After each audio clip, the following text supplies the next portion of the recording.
Today, let's talk about one of the most pivotal and maybe one of the most tragic figures in modern Chinese history, Sun Yat-sen. Now, a lot of people know him as the guy who helped topple China's last imperial dynasty back in 1911, but the real story, the one that truly matters, is what happened after. It's a story about a huge vision, some really risky political moves, and a legacy that was just tragically cut short. So that brings us to a massive question, right? It's the one that frames this whole explainer.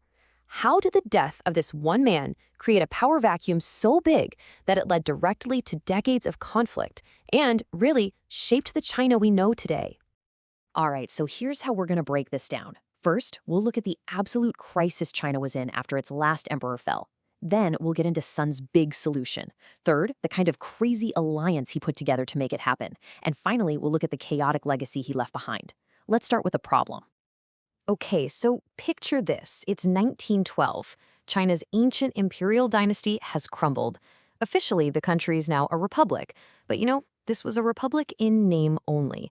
The reality was a super fragile state just teetering on the edge of a massive power vacuum. And here's the fundamental problem of that whole era. Your political ideals? Totally useless without some military muscle to back them up. The country was literally fracturing into pieces, ruled by these powerful regional warlords who had their own personal armies. If you wanted to unify China, you didn't just need a better idea, you needed a bigger army. Simple as that.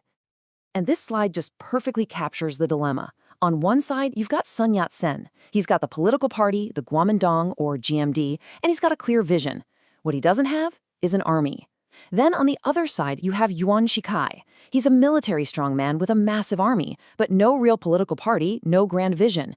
In the China of 1912, the guy with the army always won. So Sun, even though he was elected president, was forced to step down and hand power over to Yuan. But getting pushed to the side didn't mean Sun just gave up. Not at all. He had this really clear long-term vision for what China could be, and it was all built around a powerful core philosophy. His blueprint was built on three core principles. First up, nationalism. The idea was to unite China and kick out all the foreign powers that were exploiting it. Second, democracy. Now, his ultimate goal was a democratic republic, but he believed it could only happen after a period of GMD-led guidance, kind of like training wheels, to get the people ready. And third, people's livelihood. This was a crucial, if a little vague, promise to improve the economic well-being of everyday people. This was the dream. But, a dream is one thing. Making it happen, that takes power, the one thing Sun didn't have. So by 1923, he came up with a practical and honestly, an incredibly risky strategy to finally get the army he so desperately needed. This strategy was called the First United Front, and it was an unlikely alliance, to say the least. It was an alliance of convenience between his nationalists, the GMD, and the tiny but growing Chinese Communist Party, the CCP. These guys were ideological opposites, but they shared one powerful common enemy, the warlords. So what was the logic here? Well, for Sun, this alliance was a golden ticket to crucial Soviet funding and military advisors. The CCP, even though they were small, also had these vital links to the workers and peasants, groups the GMD really struggled to connect with. The plan was simple. Combine their strengths, build a modern national army, and then launch something called the Northern Expedition, a massive military campaign to sweep north and crush the warlords, once and for all. This timeline really puts it all in context. For more than a decade, Sun was politically weak. But then, the United Front in 1923 changes everything. By 1924, Soviet aid is pouring in, the GMD is stronger than ever before, and that Northern Expedition is finally within reach. And then, at the absolute peak of his power, tragedy strikes. Just as everything seemed to be falling into place, the entire plan is just thrown into total chaos. Sun's sudden death didn't just end a life, it created a catastrophic leadership void at the worst possible moment. Yep, in 1925, Sun dies of cancer. And with him dies the one and only person with the authority and the vision to actually lead the Northern Expedition and hold this incredibly fragile United Front together. He was the glue. He was the only thing holding it all together.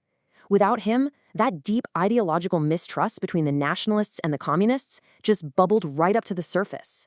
The alliance, which was built entirely on his personal strategy, was now totally leaderless.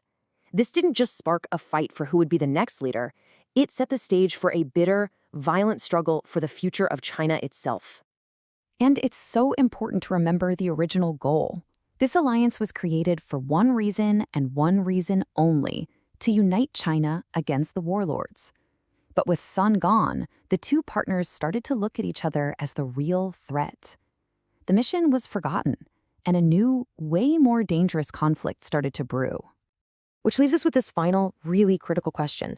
Was Sun's alliance a masterstroke of political pragmatism that almost worked? Or, by bringing these two opposing forces together and then leaving them leaderless at the critical moment, did his strategy accidentally sow the seeds of the devastating Chinese Civil War, a conflict that would tear the country apart for the next 25 years? That is his unfinished legacy.